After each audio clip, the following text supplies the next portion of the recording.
Welcome to our lesson exploring the character of King Duncan in Shakespeare's Macbeth. We will take a look at two of King Duncan's key characteristics, with the first being his benevolent character. In this lesson, we will explore King Duncan's benevolent character traits. First, looking at him as a fair ruler who maintains justice in his kingdom.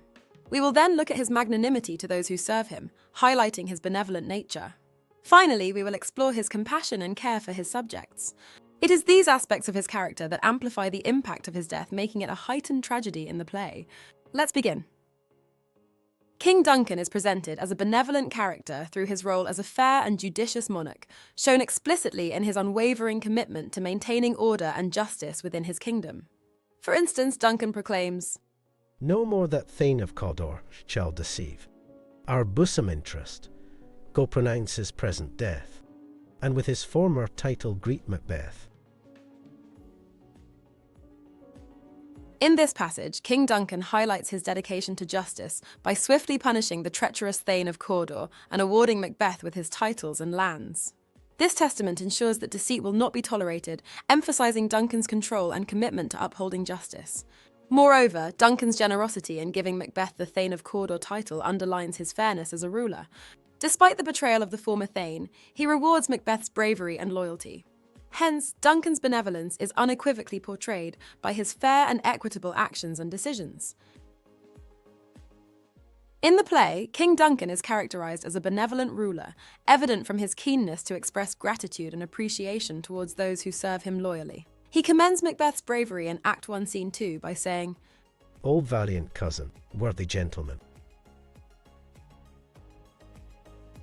Notice how Duncan's praise for Macbeth showcases his acknowledgement of loyalty and bravery, which underpins his quality of being a benevolent king.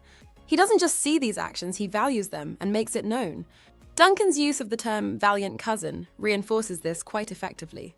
This isn't just a salute to Macbeth's battle prowess, but also an acknowledgement of Macbeth's loyalty, as he uses a pact of kinship, cousin, to denote his affection for Macbeth. This not only highlights Duncan's benevolence to form strong familial relationships with his subjects, hence perhaps Lady Macbeth's identification of him with her father, but it also shows a king who is deeply respected, setting up for the impact of his eventual tragic demise. King Duncan is portrayed as benevolent through his acts of compassion and kindness towards his subjects, demonstrating his caring and empathetic nature as a ruler. Evidence can be found in Act 1, Scene 6, where Duncan shows kindness and gratitude towards Lady Macbeth. He says, See, our honoured hostess. The love that follows us sometime is our trouble, which still we thank as love." Despite his royal status, Duncan expresses appreciation to Lady Macbeth for her hospitality, hinting at his considerate character. Rather than acting imperiously, he respects Lady Macbeth's role as a hostess, understanding the effort it takes. This appreciation of service is a sign of his benevolence. Moreover, his comment about love demonstrates his emotional intelligence. He acknowledges that his presence can sometimes bring unwanted strain.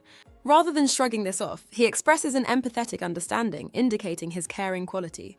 King Duncan's humble acceptance of his status and consequent actions thus demonstrate his benevolent nature, amplifying the impact of his tragic demise later in the play. And that brings us to the end of today's lesson. We considered King Duncan's fair rule, his generous recognition of loyalty and bravery, and finally, his compassion and kindness towards his subjects. We have seen that his benevolent character amplifies the tragedy of his death and offers a sharp contrast to Macbeth's ambition. Remember to keep revising this lesson and see you next time. Watch the rest of the GCSE English Literature course at Sophos Education.